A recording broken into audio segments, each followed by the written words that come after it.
Hey everyone! Welcome to another episode of Esco Q&A. And where you ask and we answer. Okay, today I would like to invite my colleague over here, Raymond Kong, who is the Sales Support Manager, who will be talking about the topic of tailored versus non-tailored VC. So Raymond, on to you. Thank you so much, Japer, for having me today. So, hello everybody. My name is Raymond Kong. I'm the Manager Sales Support for Esco. So basically what I do every day is to support regional projects, and of course on Esco, because we are a GPA member, we also do a global project for our client to deliver all across the world.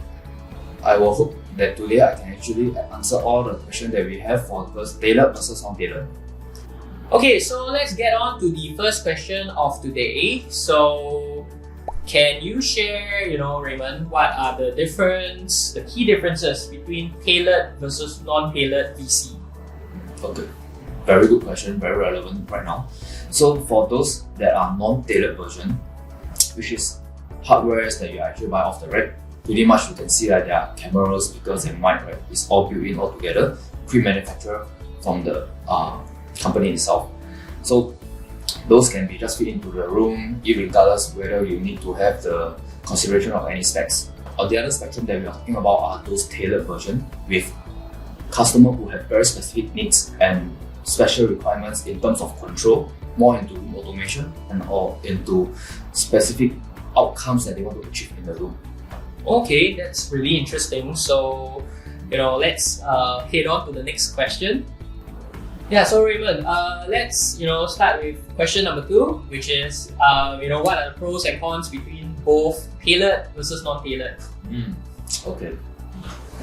For non-tailored, pros are what we normally recognize are fast deployment. Then it's cheaper in the sense that it doesn't require a lot of customization to the room. Then you will buy off the rack. So basically it's considered cheaper compared to the customized solution. Then of course, in terms of scalability, it's easy to scale because you can have same set of equipment, buy off the rack and then deploy across a lot of rooms. But what we talk about the cons are pretty much because our hardware is pretty much all inbuilt together. So if let's say the speaker is damaged or the camera is spoiled, right, then chances are the whole thing have to send for RMA to repair, then there will be a downtime of the room. So that is usually the key consequences that we are looking at for those all-in-one system. But for those tailored solution, it's more customized. The pros are you get what you want, pretty much within the capability of what we have, right, in the AV industry. But as for the cons, chances are is the price. The price is very high because there will be a lot of integration work that we have to look at. We will need to understand whether if the system can work to your requirement and needs, and we will need to manage the expectation along the way actually. Wow, that's really quite a lot of differences. So I would say that if I want a non-tailored version, basically it's gonna be way more cost effective as compared to a tailored version. But of course the downside is if any portion, any component of my non-tailored version were to break down or spoil, basically the whole unit will be down. Can I say that? Yes. I see. So yeah, do take note of that when you want to do your next tailored versus non-tailored VC setup. Okay, so now we are on to our third question. So Raymond, what are the some room considerations that we need to take note of from the different setups and things like that? This one very important. Okay, so let me start on a more from a general overview, right? So when we design VC and we want to have VC integrated into the room itself, right? I think a lot of times VC has been neglected.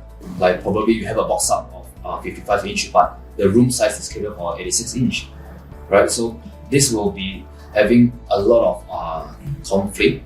So what we always want to propose and to have all clients who have those design and build project coming up, right, is to actually approach an AV vendor first, preferably us.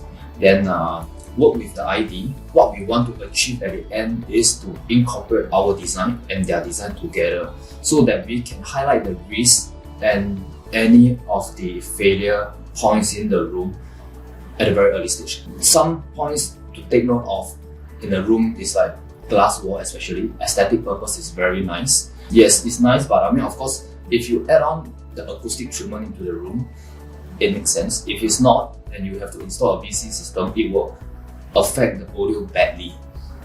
So you will not get very clear, or you can hear a lot of echo in the room itself, right?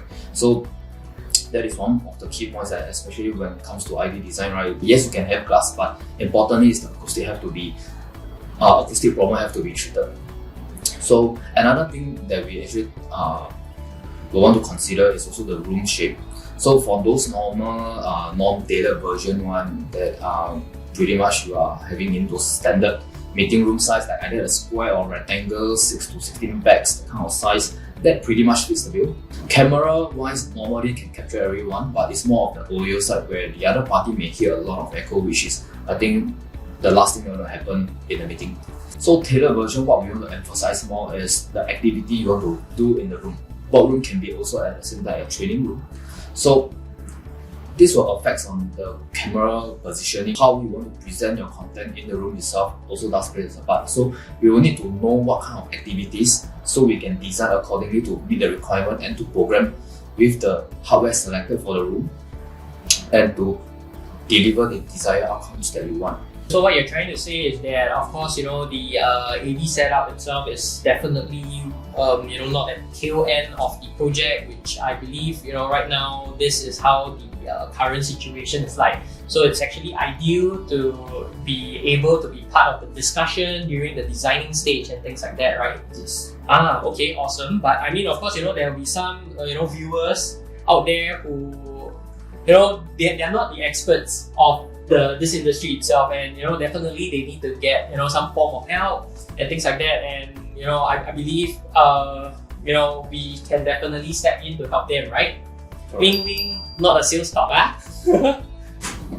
Okay, Raymond. So thank you so much, for all the questions that you have answered, and we were just wondering whether do you have any final parting words for us before we conclude this episode? Okay, great. I hope this can be longer, but I think what I've discussed and also what I've mentioned earlier in this episode, right, is just pretty much a few key pointers. Definitely, if you have any more questions, do reach out to us to have a more detailed discussion about what you have or any desired outcome that you want. Just let us know. We will be glad to actually help you. Okay, thank you so much, Raymond. And this is concluding Esco Q&A. And where you ask and we answer. Okay, please help to like and share.